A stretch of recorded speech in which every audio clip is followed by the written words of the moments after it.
Mungkin Anda pernah mendengar SMK 4 tahun atau SMK 4,5 tahun. Dan kemudian mungkin Anda akan bertanya-tanya, ngapain SMK dari 3 tahun dipanjang-panjangin hingga 4 tahun atau 4,5 tahun?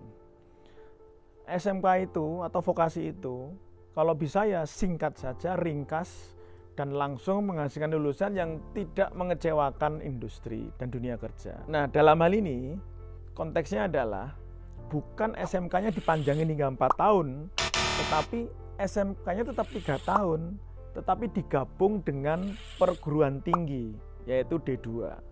Sehingga kita namakan bukan SMK 4 tahun, tetapi SMK Fast Track. 4,5 tahun totalnya, tetapi SMK-nya tetap 3 tahun, perguruan tingginya 1,5 tahun. Dan lulusan akan mendapatkan ijazah D2 dan ijazah SMK.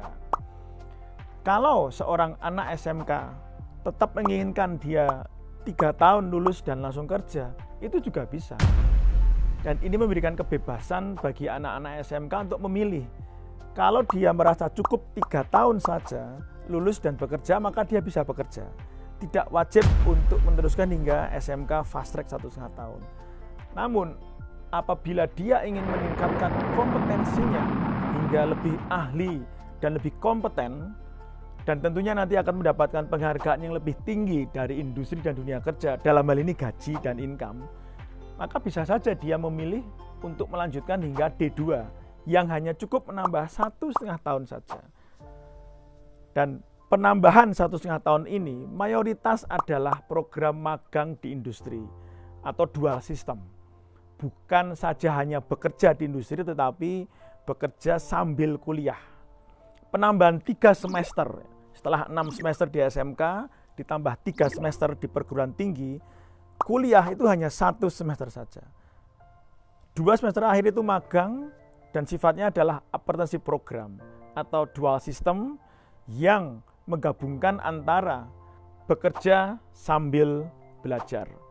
Jadi di pabrik atau di industri itu mereka tetap bekerja, mendapatkan gaji, mendapatkan kompetensi yang lebih tinggi lagi, soft skill yang lebih tinggi lagi. Namun dia juga tetap harus mengikuti kelas atau kuliah atau training di dalam industri yang itu kita maknai menjadi dual system. Dan program SMK 4,5 tahun atau SMK Fast Track D2 ini tidak wajib. SMK dipersilahkan apabila bidangnya itu tetap dibutuhkan cukup 3 tahun selesai, ya jangan ditambahkan yang opsi 1,5 tahun.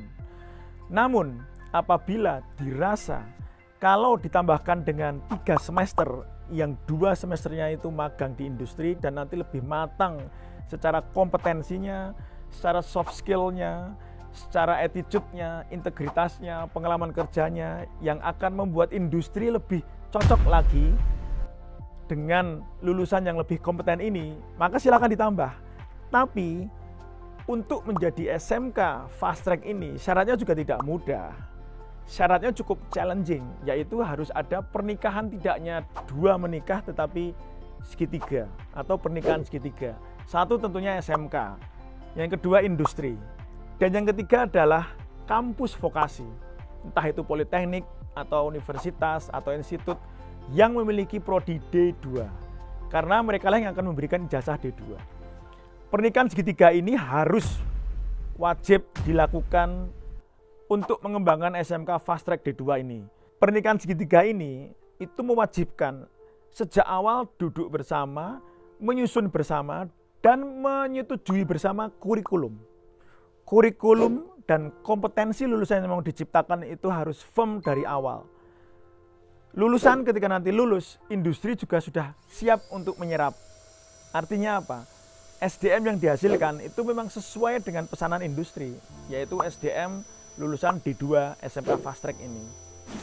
1 itu, kurikulum disusun bersama dan disetujui bersama. Yang kedua, sejak semester 1, tidak hanya guru SMK, tetapi juga dosen di perguruan tinggi, dan juga ahli atau expert profesional, manajer, GM dari industri ikut mengajar sejak semester 1 di SMK.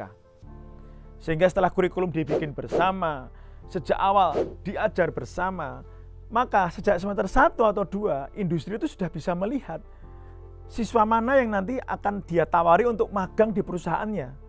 Misalnya, Anda dan Anda nanti prakerin di perusahaan saya. Baik Pak, kami siap prakerin atau praktek kerja industri di perusahaan Bapak.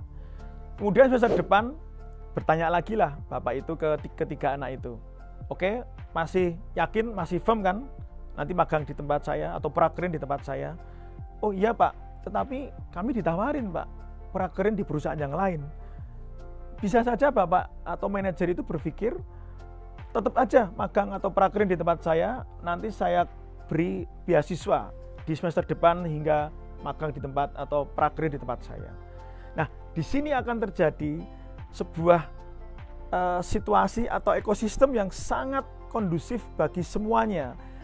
Industri sendiri tidak kesulitan mencari SDM yang kompeten, berlimpah dengan SDM yang kompeten, dan mereka berada di tengah berlimpahnya SDM itu karena mereka terlibat di dalam menyusun kurikulum dan mengajar, dan nanti akan membuat perusahaan itu menjadi lebih kuat dan tangguh karena SDM yang memang sudah sesuai kompetensinya disiapkan bersama.